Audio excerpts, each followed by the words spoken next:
Everybody, कैसे हैं आप लोग। Welcome to CUET Utkarsh YouTube channel and we are here with you. I am your mathematics mentor Akanksha Sharma and Pratap Rajpreet accountancy. हम लोग आज यहाँ पे आपके लिए लेकर आए हैं everything that you need to know about CUET। तो हम आपके सामने कुछ बहुत इंपॉर्टेंट पॉइंट्स को डिस्कस करने वाले हैं, जिसमें आपको आपकी यूजफुल इंफॉर्मेशन एक्सट्रैक्ट करके निकाल लेनी है, क्योंकि ये पॉडकास्ट आप लोगों के लिए लाइफ चेंजिंग होने वाली है। बिल्कुल, क्या कहते हैं आप सर? बिल्कुल मैम, एक्चुअली इतना देख रहे हैं हम 3 साल से एग्ज़ाम हो रहा है, लेकिन अभी भी जो अवेयरनेस को लेकर के है, CUET एग्ज़ाम को लेकर के है, यूनिवर्सिटी को लेकर के है, बहुत सारी चीज़ें हैं जो स्टूडेंट पेरेंट्स के मन में अभी भी चल रही है। तो ये सारी हम आपस में डिस्कशन करने वाले हैं जो स्टूडेंट के लिए बहुत बेनिफिशियल रहने वाला है। बहुत बेनिफिशियल रहने वाला है, क्योंकि इतने कन्फ्यूजन है इस एग्जाम को लेके, और बहुत न्यू एग्जाम है ना रिलेटिवली। तो अभी आप लोगों को ना तो इसका ज़्यादा नॉलेज है, ना ही आप लोगों के पास में इसकी कोई डिटेल्स हैं ऐसी। तो we are going to solve all your issues in today's one podcast. और इसका एक कारण भी है, क्योंकि कहते हैं ना कि सदियां बीत की, लोगों ने यही देखा है कि भाई 12th किया है, नज़दीक में कौन सी कॉलेज है, चले जाओ, यूनिवर्सिटी कौन सी है, मतलब ही नहीं मतलब है। नहीं है। ये तो बाद में पता चलता था, डिग्री हो गई, अच्छा इस यूनिवर्सिटी की है क्या। बिल्कुल, लेकिन अब यही तो बात है ना सर, कि अब क्या है, लोगों का माइंडसेट भी थोड़ा बदल रहा है। अब सब चाहते हैं कि हम एक अच्छी जगह से अपने ग्रेजुएशन कंप्लीट करें, ताकि हमारा जो फर्स्ट माइलस्टोन है, हमारा जो करियर का स्टेपिंग स्टोन है, वो भी एटलीस्ट एक अच्छा हो, ताकि आगे हमारा करियर आगे भी ब्राइट ही हो हमेशा। तो लेट्स टॉक अबाउट CUET। तो शुरू तो हम पहले करते हैं कि भाई CUET होता क्या है, व्हाट इज CUET। तो यहाँ पे हमारे कोई नए नवेले बच्चे हैं जिनको बिल्कुल ही कुछ भी नहीं पता जीरो से, है, हाँ। जीरो से शुरू कर रहे हैं, तो हम आपको वहां पे भी हम आपका साथ नहीं छोड़ेंगे। तो CUET है कॉमन यूनिवर्सिटी एंट्रेंस टेस्ट। अब इसके नाम में ही कॉमन आ गया है, मतलब ये थोड़ा सबके अपन लिए। इनको और पीछे ले जाते हैं कि बिल्कुल जैसे हम बात करते हैं कि जैसे सिटी की हम बात करते हैं, और टियर 1 टियर 2 टियर 3 बिल्कुल। सिटी है, रूरल एरिया की हम बात हाँ करते हैं। हाँ तो रूरल एरिया में तो ऐसा पता ही नहीं था, जैसे मैंने बिल्कुल। आपको कहा कि भाई जिसमें नज़दीक में कॉलेज है वहाँ गए, डिग्री हो गई, ग्रेजुएशन हो गई। हाँ लेकिन टियर 1 टियर सेकेंड वाले थोड़े अवेयर थे, बिल्कुल पेरेंट्स भी थे। बिल्कुल। टियर 3 वालों को थोड़ा थोड़ा पता चला। तो हाँ पहले हम इसकी थोड़ी हिस्ट्री में बात कर लेते हैं। बिल्कुल सर, हाँ, बिल्कुल। तो तो CUT से पहले क्या होता था कि CUCET या CU सेट का एग्जाम हुआ करता था, और वो केवल और केवल कुछ सेंट्रल यूनिवर्सिटी के लिए हुआ करता था। जी लेकिन वो पता सिर्फ टियर 1 टियर 2 जो सिटी उन्हीं को हुआ था। टियर 3 के कुछ लोगों को पता चलता है, अलग बात थी। बिल्कुल। तो उसके बाद में जैसे ही NEP 2020 आया, न्यू एजुकेशन पॉलिसी आई, तो उसमें बहुत सारे रिवोल्यूशन हुए, बहुत सारी नई नई चीज़ें आई है। हाँ हाँ और हमारे एजुकेशन में जैसे सब लोग कहते भी थे, हम कई डिबेट कंपटीशन में हम जाते थे तो हम ये कहते थे कि मैकाले की शिक्षा पद्धति है, इसमें बदलाव होना चाहिए। बिल्कुल। ये बहुत सारा हम ऐसे बोलते थे। बहुत से बदलाव मांग किए गए हैं शिक्षा। हालांकि जो इन फ्यूचर के डिबेटर ये नहीं बोल पाएंगे क्योंकि न्यू एजुकेशन पॉलिसी आ गई है। बिल्कुल, न्यू एजुकेशन पॉलिसी आ चुकी है। तो बेसिकली यहाँ से जो है एक विजन आया कि एक कॉमन टेस्ट होना चाहिए, जो कि एटलीस्ट सेंट्रल यूनिवर्सिटीज़ को तो टारगेट करके चले, जहाँ पे आप एडमिशन ले सके। तो वहाँ से एक विजन डेवलप हुआ, और फिर धीरे धीरे इस एग्ज़ाम की शुरुआत हुई। और इस एग्ज़ाम को इस तरह से जनरेट किया गया और इस तरह से डिज़ाइन किया गया है कि बिल्कुल ही कॉमन है। मतलब कि आप चाहे इंडिया में आप किसी भी स्ट्रीम के अंदर पढ़ रहे हो, आपका कोई भी डोमेन हो 12th के अंदर, लेकिन आप इस एग्ज़ाम के थ्रू किसी यूनिवर्सिटी को टारगेट कर सकते हैं। जैसा कि मैम ने आपको बताया कि भी जो CU सेट का नाम जो है वो चेंज करके CUET कर दिया गया, क्योंकि पहले केवल सेंट्रल यूनिवर्सिटी से रिलेटेड था। अब सेंट्रल यूनिवर्सिटी नहीं है, बाकी जो प्राइवेट यूनिवर्सिटी है, डीम्ड है, स्टेट यूनिवर्सिटी है, वो भी इसके थ्रू एडमिशन दे रहे हैं। बिल्कुल। और साल दर साल हम देख रहे हैं इसका जो परसेंटेज देख रहे हैं कितना गुना बढ़ रहा है, वो भी हम पूरा बात करने वाले हैं। तो कॉमन यूनिवर्सिटी एंट्रेंस टेस्ट है। कॉमन यूनिवर्सिटी एंट्रेंस टेस्ट जो है, वो उसके अंदर जो यूनिवर्सिटीज़ पार्टिसिपेट कर रही हैं वो है आपकी सारी सेंट्रल यूनिवर्सिटीज़। उसके अलावा there are so many state universities, फिर डीम्ड और प्राइवेट यूनिवर्सिटी, और इसके अंदर यूनिवर्सिटीज़ ऐड होती जा रही हैं दर बदर, साल बर साल जैसे जैसे ये एग्ज़ाम्स आगे बढ़ रहे हैं हमारे। तो it is a very huge exam. आने वाले टाइम का हम कह सकते हैं सबसे बड़ा एग्ज़ाम होने वाला है कॉमन यूनिवर्सिटी एंट्रेंस टेस्ट। तो चलो शुरू करते हैं। तो सबसे पहले हम स्टूडेंट को बता भी देते हैं कि भाई पहला जो हमारा एग्जाम CUET का जो हुआ था वो हमारा 2022 में हुआ था। सबसे पहला 2022 के अंदर CUET का एग्ज़ाम हुआ था, और उस एग्ज़ाम में इतना अवेयरनेस नहीं था, जैसे ही हम कह रहे हैं अभी भी इतना नहीं है। और हमारा ऑब्जेक्ट भी है कि अधिक से ज़्यादा अवेयरनेस आए, और ज़्यादा से ज़्यादा CUET के थ्रू बच्चे सेंट्रल यूनिवर्सिटी में आए। हम कहते भी हैं कि भाई लोकल कहीं पर भी कोई एग्ज़ाम होता है, ऑनलाइन प्लेटफॉर्म नहीं है, कैसे भी एग्ज़ाम हो जाता है, उसका कोई हमारे पास सोर्स नहीं होता है। जबकि CUT के थ्रू अगर हम किसी भी यूनिवर्सिटी में जाते हैं तो बाकायदा पूरी मेरिट बनती है, आप अपने आप को प्रेजेंट कर पाते हैं वहाँ पे, एग्जैक्टली। आप नेशनल लेवल पे अपना स्कोर देख पाते हैं कि भाई कहाँ पर आप स्कोर कर तो रहे हैं। आपको पता चल रहा है कि एग्जाम की नीड क्यों है। सीयूईटी क्या होता है, कॉमन यूनिवर्सिटी एग्जाम है, कॉमन यूनिवर्सिटी एंट्रेंस टेस्ट है। सीयूईटी कौन सी यूनिवर्सिटीज इसमें पार्टिसिपेट कर रही है वो आपको पता चल गया है। सर ने जैसा कि बताया कि भाई पहले जब आप एडमिशन लेते थे तो प्रॉपर आप कि कौन से बच्चे को एडमिशन किस बेस पे दिया जा रहा है, ये ट्रांसपेरेंसी ही नहीं होती थी। कई यूनिवर्सिटीज जो है वो ब्राइब लेके एडमिशन दे रही है तो एक डिजर्विंग कैंडिडेट रह जाता है। तो इन सब चीज़ों को एलिमिनेट कर देने के लिए ये एक अच्छा और एक बहुत में अच्छा एक step और है। पॉइंट इसमें आता है, बच्चों को क्या है, जैसे मान लो किसी कोई एक यूनिवर्सिटी को DU को जा रहा है और बच्चा चाह रहा है कि मैं BHU में भी देना चाहता हूँ, तो उसके बाद मल्टीपल ऑप्शन नहीं थे, नहीं थे, कहाँ जाए, उसको अलग अलग एग्जाम देना पड़ता था। बिल्कुल। और जहाँ आपने DU और BHU की बात छेड़ ही दी है तो मेरे दिमाग में एक पॉइंट और आता है कि जब मैं पढ़ रही थी सर, जब मैंने साइंस मैथ्स लिया और फिर मेरे को तो बीटेक करना था, तो मेरे लिए तो टारगेट मेरा इंजीनियरिंग कॉलेजेस ही थे, ठीक है। लेकिन सपोज मैं अगर उस टाइम सोचती कि मैं बीटेक के अलावा कुछ और करना चाहूँ तो मैं कहाँ जा सकती हूँ, मैं कहाँ से कर सकती हूँ। बच्चों को तो ये ऑप्शंस भी नहीं पता होते कि क्या हम लोग ऐसी बड़ी बड़ी यूनिवर्सिटीज़ में जा सकते हैं, बिल्कुल अगर जाएं तो कैसे जाएं। और ये यूनिवर्सिटीज़ एग्जिस्ट भी करती है। सेंट्रल यूनिवर्सिटीज़ होती क्या है, इतनी अनअवेयरनेस है बच्चों के बीच में बहुत सी चीज़ों को लेकर। तो सीयूईटी जो है उन्होंने एक ऐसा सीयूईटी एग्जाम आने के बाद में एक ऐसा एनवायरनमेंट क्रिएट हुआ है कि हर बच्चा एक तो अवेयर हो रहा है अपने ऑप्शंस के बारे में। वो जान रहा है कि भाई मेरे पास में इतने सारे ऑप्शन है, ऑल ओवर इंडिया की सेंट्रल यूनिवर्सिटीज़ हैं, स्टेट यूनिवर्सिटीज़ है, जहाँ जाके मैं अच्छे अच्छे कोर्सेज कर सकता हूँ किफ़ायती दाम में। और बच्चे, अच्छी बात ये है कि आजकल जैसे बच्चा हमारे पास जो हमारे ऑनलाइन ट्यूशन में भी जो बच्चा आता है वो पूछता है सर ये CUT क्या है, मैं इसका एग्जाम दे सकता हूँ, तो ये अच्छी बात है, बहुत अच्छी बात है, बच्चा इस टाइम एक्टिव हो रहा है। एग्जैक्टली। तो हम आपको बता दें कि अगर आप सीयूईटी का एग्ज़ाम देना चाहते हैं, अब तक आपने जो सुना उससे आपको पता चल ही गया है कि सीयूईटी है क्या, कौन कौन इसमें पार्टिसिपेट कर रहा है। अब आप अगर सीयूईटी का एग्ज़ाम देना चाहते हैं तो क्या आप दे सकते हैं या नहीं। आपकी एलिजिबिलिटी की अगर हम बात करें तो देखिए 12th पास आउट बच्चा तो दे ही सकता है। अब आपने कभी भी 12th पास किया हो, age is no limit in CUET. ये अच्छी बात है। ये बहुत अच्छी बात है। आप सीयूईटी यूजी और पीजी दोनों होते हैं और आपकी एज की लिमिट है ही नहीं। मतलब आप एग्ज़ाम कोई भी एज वाला टारगेट कर सकता है। भाई आप में क्षमता होनी चाहिए पढ़ने की और एग्ज़ाम देने की। और अगर आप 12th रनिंग है, मतलब आप अभी 12th दे रहे हैं, आपका रिजल्ट नहीं आया रिजल्ट है, नहीं भी आया है तो आप एग्ज़ाम दीजिए। लेकिन ऑब्वियसली जब आप यूनिवर्सिटी में एडमिशन लेंगे तो तब आपके वो क्राइटेरिया फुलफिल होना होने चाहिए बस। बाकी आप दे सकते हैं एग्जाम उसको।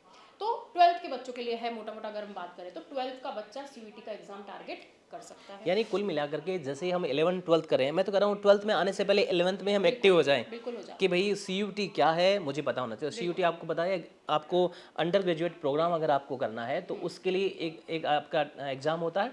उसके लिए आप मल्टीपल सेंट्रल यूनिवर्सिटी में, स्टेट यूनिवर्सिटी में, प्राइवेट यूनिवर्सिटी में, डीम्ड यूनिवर्सिटी में, गवर्नमेंट इंस्टीट्यूशंस के अंदर उनको टारगेट कर सकते हैं। वहाँ पर आप अपना एडमिशन लेकर के वहाँ पर अपना स्थान रिजर्व कर सकते हैं। और पहले क्या होता था, जब ये एग्ज़ाम नहीं होता था तो अलग अलग सबके अलग अलग एग्ज़ाम होते थे, तो आप तक ज़्यादा जानकारी आ ही नहीं पाती थी। बिल्कुल। यहाँ पे मैं एक चीज़ और कहना चाहूँगी कि देखिए बाकी अगर मैं सिर्फ साइंस स्ट्रीम के बच्चों की बात करूँ तो साइंस में अगर हम मैथ और बायोलॉजी को अलग कर दें तो मेन एग्जाम साइंस के मैथ्स के बच्चे जो है वो जेई को टारगेट करते हैं और हमारे बायोलॉजी वाले नीट को टारगेट करते हैं। तो भाई इसके अलावा भी बहुत ऑप्शंस और होते हैं। और बाकी स्ट्रीम्स का क्या, कॉमर्स का बच्चा या आर्ट्स का बच्चा, उनके लिए तो इससे पहले कोई इस तरह का एग्जाम ही नहीं होता था जहाँ से वो एक अच्छी यूनिवर्सिटी को टारगेट कर सके। तो ये आप लोगों के सबके लिए एक बहुत अच्छा ऑप्शन है। आप हर किसी भी स्ट्रीम से हैं इसको टारगेट कर सकते हैं। तो चलो ये तो टारगेट करने की बात आई, बट इनको ये क्लैरिफाई तो करना पड़ेगा ना सर कि कैसे कर सकते हैं। क्योंकि अब सीयूईटी क्या है कि क्योंकि कॉमन है तो बहुत सारे कन्फ्यूजन है इसके एग्जाम्स को लेके। तो डोमेन पे ज़रा इनसे बात कर लेते हैं थोड़ी। डोमेन को लेके बच्चों के दिमाग में बड़ा कन्फ्यूजन होता है। बच्चे अक्सर पूछते हैं डोमेन क्या है, डोमेन क्या, बड़ा भारी सा वर्ड लगता है सबको ये डोमेन। पहले इनको पूरा तीनों चीज़ें बता देते हैं, फिर डोमेन पे आप डिस्कशन करते हैं। बिल्कुल। कि भाई आप जब CUT का एग्ज़ाम देते हैं तो आपको इसमें 3 अलग अलग आपके सेक्शन बनाए गए हैं, सेक्शन A, सेक्शन B और सेक्शन C। सेक्शन A के अंदर आपकी लैंग्वेज होती है, जैसे आपके actually 1 2 3 and 1A 1B and then 2A 3। तो सेक्शन A में लैंग्वेज आपकी, सेक्शन B में जो मैम बता रहे हैं आपको डोमेन हो गए, और सेक्शन C के अंदर आपका जनरल टेस्ट हो गया। बिल्कुल। अब बच्चों की ये भी होंगे कि सर मैम ये जनरल टेस्ट क्या है, लैंग्वेज क्या है और डोमेन क्या है, तो अब इसको आप क्लियर कीजिए। बिल्कुल बिल्कुल। तो देखिए बच्चों 3 सेक्शंस में डिवाइडेड है आपका। पहले सबसे पहले वाले सेक्शन की बात करते हैं। सेक्शन 1 जो है वो पूरा लैंग्वेजेस को टारगेट कर रहा है, जिसमें भी उन्होंने 2 पार्ट में इसको डिवाइड कर दिया है, 1A और 1B। अब 1A के अंदर तो सर क्या है कि 13 लैंग्वेजेस हैं। वो 13 लैंग्वेजेस जो हमारी बोलचाल की लैंग्वेज होती है, जैसे जो मोस्टली उनमें से एक हमारे बोर्ड में हो जाए होता है, एक दो होता ही होता है। बिल्कुल, जैसे हमारी हिंदी हुई, इंग्लिश हुई, असामीज, बंगाली, जो हम बोलचाल के लिए इस्तेमाल करते हैं, ठीक है। फिर 1B के अंदर थोड़ी सी हाई कैटेगरी, एलीट कैटेगरी कह सकते हैं लैंग्वेज की, क्योंकि ये देखिए ये उनके लिए है जो कि स्पेशली लैंग्वेज में अपना कोई करियर कर बनाना चाहते हैं, जैसे जर्मन हो गई, फ्रेंच हो गई, स्पेनिश हो गई। तो स्पेशली अगर मैं कहना चाहूँगी कि JNU से जो बच्चे, JNU के सारे कोर्सेज इसी तरह के हैं, और JNU से जो बच्चे स्पेशलाइजेशन करना चाहते हैं किसी लैंग्वेज के अंदर, तो उन लोगों के लिए इंपॉर्टेंट है, उनको इसमें से कुछ सेलेक्ट करना पड़ेगा डेफिनेटली। अब सेक्शन 2 पे आते हैं, ये तो हो गई लैंग्वेजेस, डोमेन पे। डोमेन पे आते हैं हम। देखिए सेक्शन 1 में 13 लैंग्वेजेस थी A में, और B के अंदर 20 लैंग्वेजेस हैं। अब डोमेन पे जब मैं आती हूँ, 27 डोमेन अवेलेबल हैं, लेकिन आपको घबराना नहीं है। हमारे काम का बेसिकली मोस्टली आपके कॉमन डोमेन है क्या, डोमेन सब्जेक्ट्स हैं। अच्छा, एक इजी में बताऊं तो डोमेन इनको ये कह सकते हैं कि जैसे हम 12th के अंदर है और ऑप्शनल सब्जेक्ट होते हैं और एक कंपलसरी होते हैं, जैसे लैंग्वेज हिंदी इंग्लिश कंपलसरी, और ऑप्शनल जैसे आप साइंस से हैं तो फिजिक्स मैथ्स केमिस्ट्री बायो, और मैथ्स में है बायो, और आर्ट्स में है तो आपके बहुत सारे और कॉमर्स में तो अकाउंट्स है, बिजनेस स्टडीज है, इकोनॉमिक्स है। ये जो सब्जेक्ट इन्हीं को मिला करके साइंस आर्ट्स कॉमर्स वाले को डोमेन हो गया। तो ये आपके जो सब्जेक्ट्स हैं 12वीं के सब्जेक्ट, अब आप देखिए क्योंकि ये सारी स्ट्रीम्स हैं कॉमन, तो ये इतने सारे 27 हो गए, 27 सब्जेक्ट्स हो गए। इसमें थोड़े स्पेशल सब्जेक्ट्स भी हैं, जैसे फाइन आर्ट्स हैं, कुछ अलग अलग, ताकि बच्चे को अगर कोई रेयर कॉम्बिनेशन में कुछ करना है तो उनके पास में ऑप्शन रहे। तो यही सब्जेक्ट्स हैं आपके, ठीक है, ये डोमेन कहलाए जाते हैं। और लास्ट में जो आ रहा है वो GT जनरल टेस्ट आ रहा है, जिसके बारे में भाई जब मुझे मौका मिले मैं बात कर ही लेती हूँ, क्योंकि GT को लेकर इतने क्वेश्चंस आते हैं, GT दें। और इसका रीज़न भी है मैम, क्योंकि 11th 12th में बच्चा पढ़ता नहीं है उसको, और छोटी क्लास में होता है तो इतना ध्यान देता नहीं है, तो सोचता है यार ये नया है, क्या करूँगा, ये कैसे करूँगा। बट एक्चुअली सर ये रामबाण है मेरे ख्याल से। देखिए आपको GT देना चाहिए, क्योंकि सबसे पहला जो GT का कोर्स है वो क्या है, आपका GT कॉम्बिनेशन है। किसका कॉम्बिनेशन है? GK, general awareness, general studies जो है आपकी, मतलब फिर क्वांटिटेटिव एबिलिटी, मैथमेटिकल रीजनिंग, ठीक है। जो आपकी क्लास चल रही है बड़ी शानदार एकदम। बिल्कुल चल रही है, बच्चों लाइव ज्वाइन करते रहिए। और इसके अंदर जो क्वेश्चंस आते हैं सर वो बहुत ही इजी आते हैं मेरे ख्याल से। अगर कोई बच्चा थोड़ी बहुत भी इसमें टाइम दे, मेहनत करे, तो वो GT क्लियर कर सकता है। और GT एक एज प्रोवाइड करता है। आजकल कई यूनिवर्सिटीज़ अपने कोर्सेज के साथ GT जोड़ रही है कि भाई GT क्लियर करो, GT क्लियर करो। और GT को क्लियर करना बड़ा आसान है। साथ ही साथ GT एक ऐसी चीज़ है ना सर जो हर जगह आ रही है। आप देखिए ये बच्चे आगे भी कॉम्पिटिटिव एग्जाम देंगे। ये बिल्कुल अच्छी बात की आपने, क्योंकि आप अभी जैसे CUT का एग्जाम देने के लिए GT पढ़ रहे हैं, और अंडर ग्रेजुएट प्रोग्राम में आप जो अपनी तैयारी करेंगे उसके बाद में आपको करियर के ऑप्शन देखने हैं, तो वहाँ पर भी पढ़ना है। बिल्कुल, वहाँ पर तो ये बहुत अच्छा है जी। इनफैक्ट आपको एक बेस प्रोवाइड हो जाएगा यहाँ से, फिर आप आगे अपनी पढ़ाई कंटिन्यू करें। तो GT जो है वो बहुत अच्छा है, और ये GT है, ठीक है। GT क्या है? GT इतना ही है, ये सारे सब्जेक्ट्स का कॉम्बिनेशन, एक तरह से आपका एप्टीट्यूड टेस्ट हो गया वो एक तरह का, ठीक है। तो ये GT है। तो ये तो था आपका CUET का लंबा पैटर्न कि क्या है सारे सब्जेक्ट्स और कैसे कॉम्बिनेशन में आपको करना। अब दूसरा कन्फ्यूजन जो अक्सर बच्चों को आता है, जो हमारे हर लाइव में बच्चे पूछते हैं, सब्जेक्ट क्या चूज़ करें, सब्जेक्ट क्या चूज़ करें, क्या कॉम्बिनेशन रखें, क्या कॉम्बिनेशन रखें, ये बच्चों को बहुत डाउट है। बिल्कुल। तो एक तो हम आपको बता दें कि इस बार 6 सब्जेक्ट कॉम्बिनेशंस, आप मैक्सिमम 6 सब्जेक्ट्स चूज़ कर सकते हैं कॉम्बिनेशन। पिछली बार तक आप 10 सब्जेक्ट्स का कॉम्बिनेशन अभी कम कर दिया, 6 सब्जेक्ट तक आप कर सकते हैं। वैसे अच्छा ही है एक तरह से, बढ़िया कि हाँ। 6 में कौन कौन सा है वो भी बताऊंगा, एक बार बता देते हैं। बिल्कुल। तो देखिए इसमें अलग अलग तरह के कॉम्बिनेशन आते हैं। सबसे पहला जो कॉमन कॉम्बिनेशन आ रहा है वो ये आ रहा है कि 3 डोमेन है, एक लैंग्वेज और GT का कॉम्बिनेशन है। फिर एक डोमेन का कॉम्बिनेशन में आता है जिसमें आप एक डोमेन, 2 लैंग्वेज और GT सेलेक्ट कर लीजिए, इस तरह के कॉम्बिनेशन बनता है। ये जो कॉम्बिनेशन है, सबसे पहले तो मैं बता दूं, ये कोई फिक्स नहीं है, ये आपके सब्जेक्ट, आपके कोर्स टू कोर्स आपका जो प्रोग्राम है उस पर डिपेंड करता है। लेकिन अगर एक आपको जनरलाइज्ड कॉम्बिनेशन अगर हमारी तरफ से चाहिए, तो देखिए अगर आप कोई नॉर्मल कोर्स करने के लिए जाना चाहते हैं, जैसे फॉर एग्जांपल आप BCom ऑनर्स या BA ऑनर्स करना चाहते हैं, या फिर आप BSc करना चाहते हैं, इस तरह का कुछ करना चाहते हैं, तो आपका डोमेन, जो भी आपके डोमेन सब्जेक्ट्स हैं, प्लस लैंग्वेज एक हिंदी या इंग्लिश में से, और general, this is the most simplest combination जो आप फॉलो कर सकते हैं, जिससे आप मैक्सिमम कोर्सेज को टारगेट कर ही सकते हैं। जी बिल्कुल। अच्छा, अब एक चीज़ और आती है, बच्चे सोचते हैं कि भाई हमारे जो 12th में सब्जेक्ट है ये है, तो हम CUT का एग्ज़ाम किस में दें।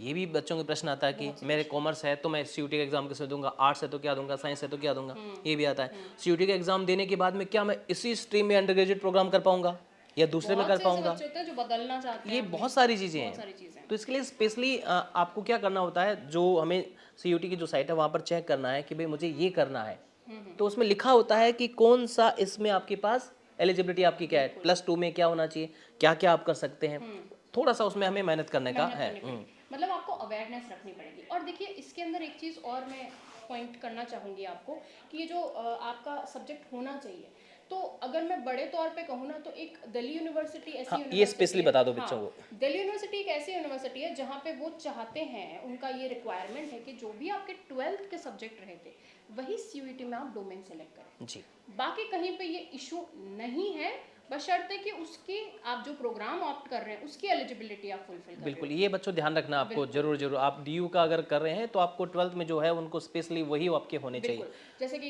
एक एग्जांपल दूं कि सपोज आप करना चाहते हैं बीएससी, ठीक है, अगर आप साइंस से हैं तो डेफिनेटली आप बीएससी कर सकते हैं। अगर आप साइंस से हैं और आप करना चाहते हैं बीए, जी तो आप कर सकते हो, उसमें कोई दिक्कत नहीं है। लेकिन ऐसा नहीं करना कि डोमेन सब्जेक्ट्स आर्ट्स के चूज कर लो, क्योंकि आपके 12th में तो साइंस, फिजिक्स, केमिस्ट्री और मैथ्स था ना, जी जी तो फिर दिल्ली यूनिवर्सिटी में आप एडमिशन नहीं ले पाएंगे। बिल्कुल। पर अगर आप साइंस के डोमेन सब्जेक्ट चूज करते हो फिर भी आप बीए कर सकते हो, क्योंकि वहाँ एलिजिबल है, वहाँ आर्ट्स का बच्चा भी एलिजिबल है, साइंस का बच्चा वहाँ भी फिर प्रोग्राम में जो आपको प्रोग्राम ऑफर होता है वो आप उसमें कर सकते हैं। लेकिन अगर आप आर्ट्स से और आप बीएससी करना चाहते हैं तो ये थोड़ा सा मुश्किल हो जाएगा। तो देखिए मेरा कहने का मतलब है आपका प्रोग्राम जो है उसको ध्यान में रखते हुए आपको आपका करियर सेलेक्ट करना है, अपने ऑप्शंस के अकॉर्डिंग आपको अपने सब्जेक्ट्स चूज करने हैं इस तरह से। तो ये तो बात हुई आपके सब्जेक्ट कॉम्बिनेशंस की। बिल्कुल। और अब एक बात ये भी आ जाती है कि भाई सीयूईटी के बाद क्या, कहाँ कहाँ कैसे कैसे यूनिवर्सिटीज़, हमें वैसे तो हमने लगभग इनको बताया है, बट फिर भी तो इनको ये बता देना चाहिए कि कौन से बड़े नाम हैं जो यूनिवर्सिटीज़ के, जो इसके थ्रू अब लेना शुरू कर चुके हैं। आप बिल्कुल। अगर बताना चाहें सर। देखो सीयूटी का एग्ज़ाम तो आपको देना ही देना है, हर स्टूडेंट को देना चाहिए। वो हमें अपन वहाँ पे बीच में अपन ने रोक दिया था कि 2022 में पहला सीयूटी का एग्ज़ाम हुआ था, फिर 2023 में और 2024 में एग्ज़ाम होने वाला है। हम नंबर ऑफ स्टूडेंट की बात करें तो 2022 में जो अपीयर हो रहे थे स्टूडेंट, 2023 के अंदर उसका मतलब गुना जो है ना वो बहुत ज़्यादा बढ़ रहा है। और हम उसी पर आने वाले हैं कि इन फ्यूचर हमें ऐसा लग रहा है कि ये दुनिया का सबसे बड़ा एग्ज़ाम हो जाएगा। बिल्कुल, मतलब मेरे ख्याल से इन्होंने शुरुआत की थी लगभग 90 से ज़्यादा कुछ यूनिवर्सिटीज़ थी, 90 प्लस 90 प्लस यूनिवर्सिटी समथी 2022 में। बिल्कुल, और उसके बाद 2023 में बिल्कुल 250 अराउंड यूनिवर्सिटीज़ के आंकड़े पे इस आ बार गए और थे। ज़्यादा बढ़ इस जाएंगे। बार और ज़्यादा बढ़ जाएंगे और आने वाले टाइम में और बढ़ता ही रहेगा। तो आप सोचिए कितना ह्यूज लेवल का एग्जाम है ये, इतने लैंग्वेजेस में भी कंडक्ट होगा, इतने फेजेस में कंडक्ट होगा। सीयूटी का एग्जाम क्योंकि हर कोई दे सकता है तो बहुत बड़ा भी है। अब मैं स्पेशली एक बात करना चाहूँगी उन बच्चों के लिए जो नीट और जेई देने वाले हैं। जी बिल्कुल मैम, ये तो बताना ही बताना बच्चों को, बिल्कुल श्योर। बताना। हाँ देखिए आप अगर प्री मेडिकल दे रहे हैं, नीट दे रहे हैं, और आप अगर जेई दे रहे हैं, इंजीनियरिंग एंट्रेंस दे रहे हैं, तो सबसे पहले तो मैं ये बता दूं कि इंजीनियरिंग जो बीटेक की डिग्री प्रोवाइड करवाता है आपको, सब्स्टिट्यूट नहीं कह सकती मैं इसको सीयूईटी कोर्स का, क्योंकि अभी तक इतने कॉलेजेस नहीं आए हैं जो बीटेक करवा रहे हैं। हालांकि अगर मैं बात करूँ तो दिल्ली यूनिवर्सिटी जो है उसका एक पर्टिकुलर सेंटर है जो इसको डेडिकेटेड है स्कूल ऑफ इंजीनियरिंग का, लेकिन वो भी सिर्फ एक ही स्ट्रीम में करवाता है। अगर मैं बीएचयू की बात करूँ तो वहाँ भी शायद डेयरी फार्मिंग में एक ही स्ट्रीम में हो रही है। बीबीएयू काफ़ी सारे कोर्सेज प्रोवाइड करवाते हैं। बहुत सी प्राइवेट यूनिवर्सिटी ज़रूर ले रही हैं सीयूईटी के थ्रू भी आपको बीटेक में एडमिशन दे रही हैं प्राइवेट यूनिवर्सिटी। पर अगर सेंट्रल की बात करूँ, अगर आप आईआईटीज़ को टारगेट कर रहे हैं या एनआईटीज़ को, तो उसके लिए आपको जेईई ही क्लियर करना पड़ेगा। स्पेशल और नीट के साथ भी ऐसे, अगर आप प्री मेडिकल यानी आपको डॉक्टर बनना है तो भाई नीट का ये सब्स्टिट्यूट नहीं है। लेकिन आपकी स्ट्रीम में अगर आप और दूसरे तरह के कोर्सेज करना चाहते हैं, फॉर एग्जांपल आप फार्मेसी करना चाहते हैं, बायोटेक करना चाहते हैं, कुछ और करना चाहते हैं, तो आप डेफिनेटली अपने बैकअप में एक सीयूईटी को रखिए ऑप्शन, आपका साल वेस्ट नहीं बिल्कुल। होगा। आपने प्राइवेट यूनिवर्सिटी की बात की तो वास्तव में प्राइवेट यूनिवर्सिटी जो है, पहले प्राइवेट यूनिवर्सिटी में कोई भी स्टूडेंट जाता था तो उसका जो फीस स्ट्रक्चर था वो आपको वही पे करना था। एग्जैक्टली, और काफ़ी मन मर्जी का फीस स्ट्रक्चर भी चल और जाता था। अभी सीयूटी के बाद में वो भी स्कॉलरशिप दे रहे हैं कि भाई टॉप रैंक के स्टूडेंट आएंगे तो उनको हम 100% 90% जो भी उनका क्राइटेरिया है, Exactly. तो वो बेनिफिट आपको अच्छा मिल जाता है। बिल्कुल। और बहुत सारे हम बहुत लोग सारी देखते चीज़ें हैं। होती थी सर, कई स्टूडेंट्स आके कहते थे कि डोनेशन मांग रहे हैं, ये हो रहा है। अब ये सब चीज़ें एलिमिनेट हो जाएगी एक सीयूईटी हाँ, कॉमन अच्छा बेनिफिट आपको ये इसमें मिल मिल जाएगा। सकता है। बिल्कुल, आपको अपने मार्क्स लाने, अगर आप बहुत अच्छे, आप डिजर्विंग है तो आप कहीं आपका एडमिशन नहीं जाने वाला है। तो ये बहुत ही इंपॉर्टेंट चीज़ है जो आपको ध्यान में रखनी है CUET के बारे में।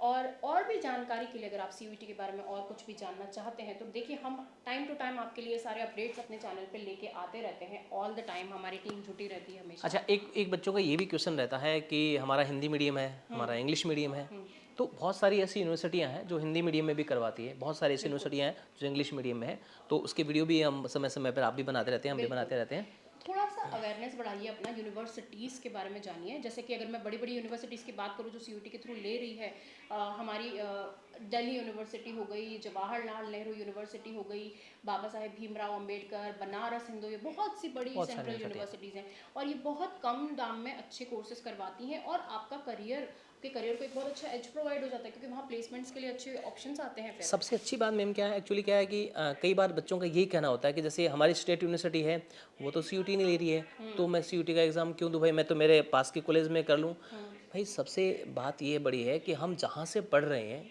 जहाँ का हमारा वहाँ का एटमॉस्फेयर है वो बहुत मायने रखता है। बहुत हम मान लो एक ऐसी जगह से करें वहाँ पे हमारे आसपास में पढ़ने वाले स्टूडेंट वो हमसे भी लो कैटेगरी के हैं, या फिर उनकी थिंकिंग वैसी है, या फिर ज़्यादा वो अपना करियर ओरिएंटेड नहीं है, तो हम फिर वही हमारी चीज़ रहेगा।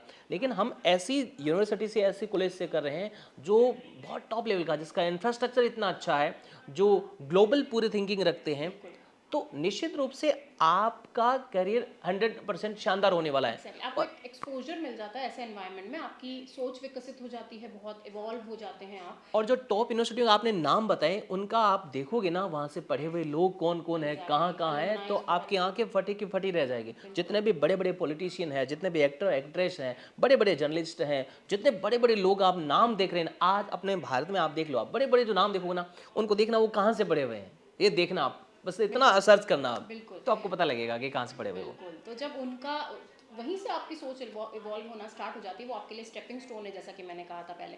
तो डेफिनेटली आपको अचीव, देखिए गोल तो बड़ा रखेंगे तभी उसको अचीव करना हम सोच भी सकेंगे। अगर हमारा गोल ही छोटा होगा तो फिर ठीक है ना, उसको आप अचीव भी क्या ही करना है, उस मतलब आपने अपना गोल ही अगर अच्छा सेट नहीं किया है तो फिर उसकी राह जो है उसका कोई मायने ही नहीं रह जाते हैं। ठीक है, तो अच्छा सा दिमाग में गोल रखिए कि मेरे को तो ये कोर्स करना है, इस यूनिवर्सिटी से करना है, और कोई बड़ी बात नहीं है एडमिशन लेना है इसमें।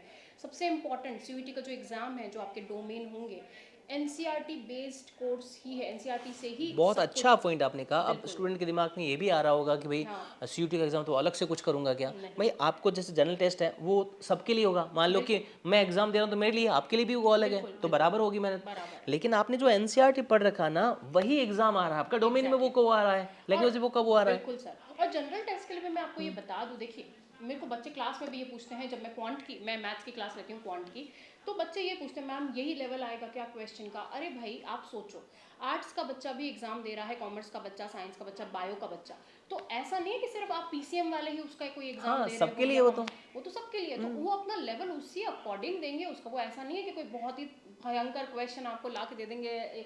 और जनरल मैथ्स आती है 10th लेवल तक की, आपका कैलकुलस नहीं आएगा उसमें, इंटीग्रेशन डिफरेंशिएशन बिल्कुल। क्वेश्चन की आपने बात की तो पेपर के पैटर्न पर भी बात कर लेते हैं। पेपर के पैटर्न में आपको इजी क्वेश्चन भी मिलेंगे, मॉडरेट भी मिलेंगे, कुछ ऐसे मिलेंगे जो आपको सोचना पड़ेगा, सब तरह के क्वेश्चन मिलेंगे, ऐसे नहीं कि सारे के सारे क्वेश्चन आपको इतने आएगा पूछने सब NCERT से। हाँ, NCERT से पूरा का पूरा पूछा जाएगा। तो आपको कुछ ऐसा नहीं कि अलग से कोई बुक खरीदनी है, इसके कोई पैरेलल में अलग प्रिपरेशन करनी है, आप उसी को अच्छे से पढ़ें। NCERT जब पढ़ रहे हैं उसको इस वे में पढ़ें कि भाई जब मैं CUET दूं तो मेरा कहीं कुछ चूकना नहीं चाहिए। सेकेंडली अगर GT की भी मैं बात करूं तो आपका लेवल वही रहेगा, उसमें भी देखिए 50 क्वेश्चन, 60 क्वेश्चन आते हैं GT में, जिसमें से आपको 50 अटेंड करने होते हैं। अब उस 50 में से भी आपके पास इतने सारे ऑप्शन है। अब अगर आर्ट्स के बच्चे हैं, अगर आपका GK GS स्ट्रॉन्ग है तो चाहे तो आप छोड़ दे थोड़े मैथ्स के क्वेश्चन। अगर आप साइंस के बच्चे हैं, आपको लगता है मेरे को GK का इतना नॉलेज नहीं है लेकिन मेरे मैथ्स अच्छे, तो आप क्वांट के क्वेश्चन अटेंड कर लीजिए, तो आपको ऑप्शन मिल जाता है। बिल्कुल। तो और ये एडमिशन टेस्ट है, ऐसा नहीं कि भाई इससे भाई इतना, तो वो भी सोचते हैं कि भाई अच्छे बच्चे निकल कर के आए जो अच्छे अपनी ग्रेजुएशन का प्रोग्राम वो करें बढ़िया से और बढ़िया पढ़ के निकले। बिल्कुल। और जहाँ तक कट ऑफ की बात है तो देखिए सीयूईटी की कोई कट ऑफ नहीं है। सीयूईटी अपने साइड से एनटीए जब ये एग्जाम करवाता है वो नहीं कहता कि मुझे इतने मार्क्स ला के दो तुम, ऐसा कुछ नहीं है। कट ऑफ यूनिवर्सिटी की है। तो भाई आपका टारगेट बड़ा, वो तो आप भी जानते हैं। अब आप जेई अगर देंगे और किसी आईआईटी में एडमिशन लेना चाहते हैं तो कैसे मिलता है एडमिशन? मेरिट बेस पे।